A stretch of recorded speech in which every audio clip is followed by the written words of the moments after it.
ကေစာကဤမြင်ကွင်းကိုမြင်လိုက်ရတော့လဲဝီကစူညံချင်းမပြုရန်တောင်းဆိုရာနားလေတက်သောကလေးတဦးကဲ့သို့တကားဝတွင်ငိမ့်သက်စွာထိုင်ကဖခင်အိုကြီးကိုစောင့်ရှောက်နေခဲ့သည်နက်နက်ခင်းတွင်ဝီနိုးလာသောအခါဖခင်ကိုကတင်ပေါ်တွင်မတွေ့ရ၍အလင်းအမြန်ရှာဖွေခဲ့သည်အောက်ထပ်သို့ဆင်းလာသောအခါဖခင်သည်စန္ဒရရှိတွင်ထိုင်လျက်ဝမ်းမြောက်ဝမ်းသာတိခတ်နေသည်ကိုမြင်တွေ့ရသည်ထိုအချိန်တွင်ကေစာသည်ဝီလုတ်ပေးထားသောကစားကွင်းလေးတွင်ပျော်ရွှင်စွာကစားနေသည်သူသည်ပြတင်းပေါက်မှနေ၍အောက်တွင်စပိန်စီနေသည့်ကလေးများကိုမြင်လိုက်ရသောအခါလွန်စွာစိတ်ဝင်စားသောအခါအောက်ထပ်သို့ဆင်း၍ပြတင်းပေါက်မှတဆင့်အပြင်သို့ရှော့ထွက်သွားသည်ဝီသည်ဖခင်၏ခန္ဓာကိုယ်ကိုစစ်ဆေးကြည့်ရာလှုပ်ဆောင်ချက်အားလုံးတိုးတက်ကောင်းမွန်လာသည်ကိုတွေ့ရှိခဲ့သည်ဖခင်သည်လည်းကျန်းမာလာသည်ဟုခံစားရသောကြောင့်ဝမ်းသာအားရဖြစ်ခဲ့ပြီးဤသတင်းကောင်းကိုကေစာအားချက်ချင်းပြောပြခြင်းခဲ့သည်အပေါ်ထပ်သို့တက်၍ကေစာကိုရှာတော်လဲမတွေ့ရသောကြောင့်ဖခင်နှင့်သားနှစ်ဦးသားထွက်ရှာခဲ့ကြသည်ကေစာသည်အိမ်နီးချင်း၏ကားကိုတောင်အတွင်းဝင်ရောက်ကစပိန်ကိုကြည့်နေစဉ်ကလေးလေးတဦးကတွေ့ရှိသွားသည်ထို့နောက်ထိုအိမ်၏အိမ်ရှင်မျိုးသားကတုတ်ကိုကင်၍ကေစာအားလိုက်ဖမ်းသည်ကံကောင်းထောက်မစွာဖြင့်ဝီကအချိန်မီရောက်လာကထိုမျိုးသားကိုတားဆီးနိုင်ခဲ့သည်ထိုမျိုးသားကကေစာအားသူ၏ကလေးများအနာလာခွင့်မပြုရန်ဒေါသတကြီးပြောဆိုသည်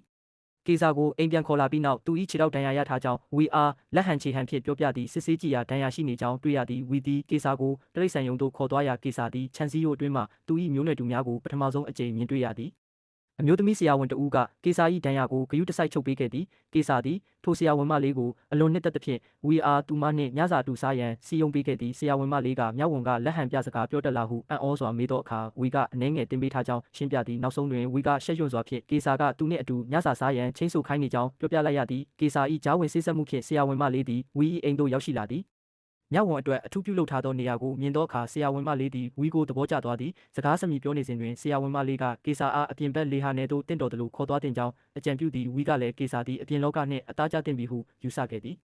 တရားကြီးတစ်ခုကိုဖျက်ကျော်ပြီးနောက်သူတို့သည်တစ်ကတိုးတော်ကြီးသို့ရောက်ရှိလာသည်ကေစာသည်ပထမဆုံးအကြိမ်အပြင်ဘက်သို့ရောက်ဖူးခြင်းဖြစ်၍အလွန်စိတ်လှုပ်ရှားနေသည်ဝီကကေစာ၏လယ်ပင်တွင်ချိတ်ထားသောတန်ကြိုးကိုဖြုတ်ပေးလိုက်တော်လဲသူ၏အနားတွင်သာနေရန်မှားကြားခဲ့သည်ကေစာကသူ့လက်ဖွားကိုဝေးဘက်သို့ဆန်တန်းလိုက်ရာဝေသည်အတိတ်ပဲကိုနားမလည်ခဲ့ပေဆရာဝန်မလေးကမူရင်းသည်ကေစာ၏ခွင့်ပြုချက်တောင်းခံသည့်အမှုအရာဖြစ်ကြောင်းပြောပြသည်ဝီ၏ခွင့်ပြုချက်ရရှိပြီးနောက်ကေစာသည်တစ်တော်ထဲသို့ချက်ချင်းပင်ဝင်ရောက်သွားသည်ဝီကလိုက်လံရှာဖွေရာအေယာမတစ်ပင်တစ်ပင်ရှေ့တွင်ငေးမောလျက်ရက်နေသည်ကိုတွေ့ရသည်ဝီကတစ်ပင်ပေါ်သို့တက်ရန်ခွင့်ပြုသောအခါကေစာသည်လျင်မြန်စွာတက်ရောက်သွားသည်ဤသည်မှာသူ့လွတ်လပ်မှုကိုပထမဆုံးခံစားရခြင်းဖြစ်သည်နောက်ပိုင်းတွင်ဝီသည်ကေစာအားတစ်ကတိုးတော်သို့မကြာခဏခေါ်ဆောင်ခဲ့သည်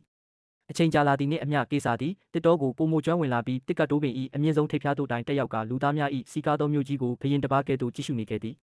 9 နှစ်ကြာသွားပြီဖြစ်ပြီးဝီသည်ချစ်သူနှင့်အိမ်အောင်ကြခဲ့သည်ကေစာသည်လည်းခန့်ညားထဲဝါသောအရွယ်ရောက်မြောက်ဝန်တကောင်ဖြစ်လာခဲ့သည်အရွယ်ရောက်လာသောအခါပေါ့ပေါ့ပပကစားခြင်းထက်ပတ်ဝန်းကျင်ကိစ္စများကိုကိုယ်ပိုင်မြင်ဖြင့်စတင်စဉ်းစားလာသည်ခွေးတကောင်၏လယ်ပင်တွင်သူ၏လယ်ပင်၌ဝစ်ဆင်ထားသည့်ကျိုးနှင့်တူသောကျိုးတစ်ခုကိုမြင်လိုက်သောအခါကေစာသည်ချက်ချင်းမပြောမရှင်ဖြစ်သွားပြီးဝီကိုသူသည်အိမ်မွေးတိရစ္ဆာန်တကောင်လားဟုမေးခဲ့သည်ဝီကကေစာကိုအိမ်မွေးတိရစ္ဆာန်ဖြစ်မမှတ်ယူဘဲမိသားစုအဖြစ်သာအမြဲတမ်းသဘောထားကြောင်းရှင်းပြခဲ့သည်ထို့နောက်ကေစာသည်သူ၏မျိုးရိုးအပေါ်စတင်တန်တရားဝင်လာသောအခါဝီသည်ကေစာကိုသူအလုတ်လောက်ရာတခွဲခန်းသို့ခေါ်သွားပြီးသူ၏မိခင်၏အဖြစ်အပျက်အားလုံးကိုပြောပြခဲ့သည်သူ၏မိခင်သည်အဲဇိုင်းမာယောဂအတွက်ဆေးဝါးသုတေသနပြုနေသည့်တခွဲခန်းမှမြောက်ဝန်တကောင်ဖြစ်ပြီးဝီကဖခင်အားထိုးသွင်းခဲ့သည့်ဆေးမျိုးကိုပင်ထိုးသွင်းခံခဲ့ရသည်ကံမကောင်းစွာဖြင့်မိခင်သည်ကေစာကိုကာကွယ်ရင်းလုံခြုံရေးဝန်ထမ်းများ၏ပြစ်တက်ခြင်းကိုခံခဲ့ရသည်မိခင်မရှိတော့တော်လဲထိုဆေး၏အာနိသင်ကိုကေစာအားအမွေပေးခဲ့သောကြောင့်သူသည်ဤမျှဉာဏ်ကောင်းနေခြင်းဖြစ်သည်ဝီ၏ဖခင်၏ယောဂလက္ခဏာများပြန်လည်ဆက်တင်လာသည်တနေ့မနက်စာစားနေစဉ်ဖခင်ကကြက်ဥကိုလှီးရန်အတွက်ခရင်ကိုပြောင်းပြန်ကိုင်းနေသည်ကိုကေစာမြင်သောအခါပြန်လည်ပေးလိုက်သည်ဝီစစ်ဆေးကြည့်ရာလူကိုခံအားစနစ်သည်ခန္ဓာကိုယ်ထဲသို့ထိုးသွင်းထားသောဆေးကိုခုခံတိုက်ခိုက်နေကြောင်းတွေ့ရပြီးဖခင်၏ယောဂသည်ယခင်ကထက်ပိုမိုဆိုးရွားလာမည်ဖြစ်သည်ထိုနေ့တွင်ယောဂအခြေအနေဆိုးရွားလာသည့်ဖခင်သည်တယောက်တည်းအိမ်မှထွက်သွားခဲ့သည်တကားမပိတ်ဘဲရပ်ထားသည့်ကားတစ်စီးကိုမြင်သောအခါကိုကားဟုထင်မှတ်၍ဝင်ထိုင်ပြီးမောင်းထွက်သွားရာရှေ့ကားကိုချက်ချင်းဝင်တိုက်မိသည့်ကားပိုင်ရှင်ရောက်လာပြီးအဖိုးကြီးကိုကြမ်းတမ်းစွာဆွဲထုတ်သည့်ဖခင်ကကားတူကြောင်းရှင်းပြတော်လဲကားပိုင်ရှင်ကနားမထောင်ဘဲရဲကိုဖုန်းခေါ်မည်ဟုပြောသည်ထိုခိုက်တန့်တွင်ကေစာသည်ပြတင်းပေါက်မှနေ၍အိမ်နီးချင်းကဖခင်အားလက်ညှိုးထိုးနေသည်ကိုမြင်သောအခါသူ၏ဖခင်အနိုင်ကျင့်ခံနေရသည်ဟုထင်ပြီးဒေါသတာကြီးပြေးထွက်လာကခုခံကာကွယ်သည်အိမ်နီးချင်းကကေစာနှင့်မပတ်သက်ခြင်းသဖြင့်အိမ်သို့ထွက်ပြေးရန်ကြံတော်လဲကေစာကလှေကားပေါ်မှကန်ချလိုက်ရာလမ်းမပေါ်သို့လိမ့်ကျသွားသည်ထိုသူကအရှိသို့ပြေးတော်လဲကေစာကတစ်ပင်ပေါ်မှလိုက်လံဖမ်းဆီးပြီးမြေပေါ်သို့လဲချကာသူ၏လက်ညှိုးကိုပါဆက်ဖြင့်ကိုက်လိုက်သည်ထိုအမျိုးသား၏သမီးငယ်၏ဖေဖေဟူသောအော်တန်ကြောင့်ကေစာရုတ်တရက်ငြိမ်သက်သွားသည်ပတ်ဝန်းကျင်ကလူအများဟာကေစာအားယူသွတ်သောတရဝါတကောင်ကဲ့သို့ကြည့်ရှုနေကြသည်နောက်ဆုံးတွင်ရဲများရောက်လာကကေစာအားမြောက်ဝန်များထိန်းသိမ်းရေးစခန်းသို့ပို့လိုက်သည်ဝီရောက်လာသောအခါဝန်ထမ်းများကကေစာ၏လယ်ပင်ကိုကြမ်းတမ်းစွာဖိထားသည်ကိုမြင်၍ချက်ချင်းတားမြစ်ခဲ့သည်ဝီကိုယ်တိုင်ကေစာကိုစခန်းထဲသို့လိုက်ပို့ပေးခဲ့ရသည် ကေစာသည်ရင်းနေရာတွင်တယောက်တည်းနေရမည်ကိုနားမလည်သေးပဲဝီကအိမ်အသစ်ပြောင်းပေးသည်ဟုထင်ကပတ်ဝန်းကျင်ကိုတိကျင်စိတ်ဖြင့်ကြည့်ရှုနေသည်ဝီထွက်သွားသည်ကိုမြင်သောအခါကေစာသည်အလွန်ထိတ်လန့်သွားပြီးတကားဝါသို့ပြေးလာကမှန်ကိုထုရိုက်သည်ဝီကအားလုံးအဆင်ပြေသွားမည်ဖြစ်ကြောင်းနှင့်အမြန်ဆုံးလာခေါ်မည်ဖြစ်ကြောင်းကေစာကိုနှသိမ့်ခဲ့သည်သို့သောကေစာသည်လူကိုတိုက်ခိုက်ခဲ့သောကြောင့်ဝီတွင်တက်နိုင်သည့်နည်းလမ်းမရှိခဲ့ပါဝီကတရားရုံးသို့တွားရောက်ကအယူခံဝင်ရန်ကြိုးပမ်းတော်လဲရက်60ကြာမှသာအယူခံဝင်ခွင့်ရမည်ဟုအကြောင်းကြားခံရသည်ထိုအချိန်တွင်ဖခင်၏ယောဂမှာပုံမိုဆိုးရွားလာသောကြောင့်ဝီသည်ဖခင်နှင့်ကေစာနှစ်ဦးလုံးကိုမဆုံးရှုံးစေရန်အတွက်အခြားနည်းလမ်းများရှာဖွေခဲ့သည်သူသည်တခွဲခန်းပိုင်ရှင်ကိုရှာဖွေတွေ့ရှိကစမ်းသပ်မှုများကိုပြန်လည်စတင်ရန်စည်းရုံးနိုင်ခဲ့သည်မကြာမီတက်ခွဲခန်းမှစမ်းသပ်ရန်မြောက်ဝန်အသစ်များရောက်လာပြီးဝီသည်အလုတ်ထဲတွင်နစ်မြုပ်နေခဲ့သည်ဗိုင်းရပ်စ်အားပြုပြင်ပြောင်းလဲပြီးမြောက်ဝန်အားအမုန်းအဖြစ်ရှုရှိုက်စေသောအခါမြောက်ဝန်ကဆေးဝါးကိုဆိုးရွားစွာတုံ့ပြန်ခဲ့သည်ရုန်းကန်နေစဉ်ဝါဝါကိကိရှိသူ၏မျက်နှာဖုံးနှင့်ဗိုင်းရပ်စ်မှုတ်သွင်းသည့်ပိုက်ကိုရိုက်ချခဲ့သည်ဝီကပိုက်ကိုချက်ချင်းပြန်တက်ကဝါဝါကိကိရှိသူကမျက်နှာဖုံးကိုပြန်တက်တော်လဲဗိုင်းရပ်စ်အနှဲငယ်ကိုရှုရှိုက်မိသွားသည်ဤပြုပြင်ပြောင်းလဲထားသောဗိုင်းရပ်စ်သည်အံ့ဩစရာကောင်းလောက်အောင်အလုပ်ဖြစ်ခဲ့ပြီးရက်အနှဲငယ်အတွင်းမြောက်ဝန်၏ဉာဏ်ရည်သည်တိတိတတ်တာမြင့်တက်လာသည်ပိုင်ရှင်ကဝမ်းသာအားရဖြစ်ခဲ့သည်သို့သောဗိုင်းရပ်စ်ကိုရှုရှိုက်မိခဲ့သောဝါဝါကိကိရှိသူ၏အခြေအနေမှမူမကောင်းခဲ့ပေသူသည်တွေးပါသောနာကျင်ခြင်းလက္ခဏာများစတင်ခံစားနေရသည်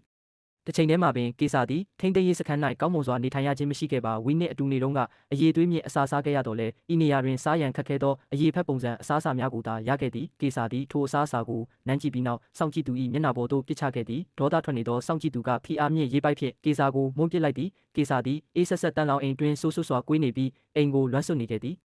နေဘက်တွင်မြောက်ဝန်များသည်အုပ်စုလိုက်လှုပ်ရှားနေစဉ်ကေစာ၏အဝတ်စားများကြောင့်စခန်းရှိခေါင်းဆောင်မြောက်ဝန်ကမကြေမနက်ဖြစ်ကသူ့အဝတ်ကိုဆွဲဖြဲပစ်ခဲ့ပြီးကေစာကိုဒဏ်ခတ်ရန်လိုက်လံခဲ့သည်ကံကောင်းစွာဖြင့်အစာကျွေးသူကရောက်လာပြီးရန်ပွဲကိုတားဆီးနိုင်ခဲ့သည်ညဘက်တွင်ကေစာသည်ဝီနှင့်သူ၏ထက်ခိုးကိုလွမ်းဆွနေသည်ရခင်ကဇက်ယုံတွင်နေခဲ့ဘူးသောအဖိုးကြီးမြောက်ဝန်တကောင်ကလူသားများသည်ညံကောင်းသောမြောက်ဝန်များကိုမကြိုက်ကြောင်းအထီးကျန်မဖြစ်ချင်လျင်ထင်ပေါ်လွန်းအောင်မလုပ်တင်ကြောင်းကေစာကိုလက်ဟန်ချေဟန်ဖြင့်ပြောပြခဲ့သည်နောက်နေ့တွင်ဝီလာရောက်တွေ့ဆုံတော်လဲကေစာ၏လက်ပေါ်ရှိဒဏ်ရာများကိုမြင်သောအခါဝီဒေါသထွက်ပြီးအစာကျွေးသူအားအပြစ်ပေးရန်ပြင်တော်လဲတာဝန်ခံကတားဆီးခဲ့သည်ဥပဒေအရခွင့်ပြုချက်မရှိဘဲမည်သူမျှကေစာကိုခေါ်ထုတ်၍မရကြောင်းတာဝန်ခံကပြောသည်ဝီသည်ကေစာကိုနှက်သိမ့်ပြီးအိမ်သို့အမြန်ဆုံးပြန်ခေါ်မည်ဟုကတိပေးခဲ့သည်သို့သောကေစာအတွက်ဝီသည်အမှောင်ထဲမှတစ်ခုတည်းသောမျှော်လင့်ချက်ဖြစ်တော်လဲယခုအခါဝီကသူ့ကိုမကယ်တင်နိုင်ခဲ့ပေဤအချက်သည်ကေစာကိုအလွန်အမင်းဒေါသထွက်စေသည်သူသည်လူသားများကိုမယုံကြည်တော့ဘဲလွတ်လပ်မှုအတွက်ကိုယ်တိုင်စူးစမ်းမှသာရရှိမည်ဟုဆုံးဖြတ်ခဲ့သည်ထို့ကြောင့်နေ့အချိန်အုပ်စုဖွဲ့လှုပ်ရှားနေစဉ်ကေစာသည်အမြင့်ဆုံးနေရာသို့တက်ကထိန်းသိမ်းရေးစခန်းတစ်ခုလုံးကိုတိတိကျကျလှည့်ပတ်ကြည့်ရှုနေခဲ့သည်သူ၏ဆူးရှသောမျက်လုံးများကမြည်သည့်ထောင်ကိုမျှလွတ်မထားဘဲလွတ်မြောက်ရေးအစီအစဉ်ကိုစိတ်ထဲတွင်စတင်တွက်ချက်နေခဲ့သည်အနာဂတ်သည်မရေရတော့လဲထိုအချိန်၌သူ၏စိတ်ထဲတွင်လွတ်လပ်လိုသောပြင်းပြသည့်ဆန္ဒသာပြည့်နှက်နေခဲ့သည်ကိုတွေ့မြင်နေရသည်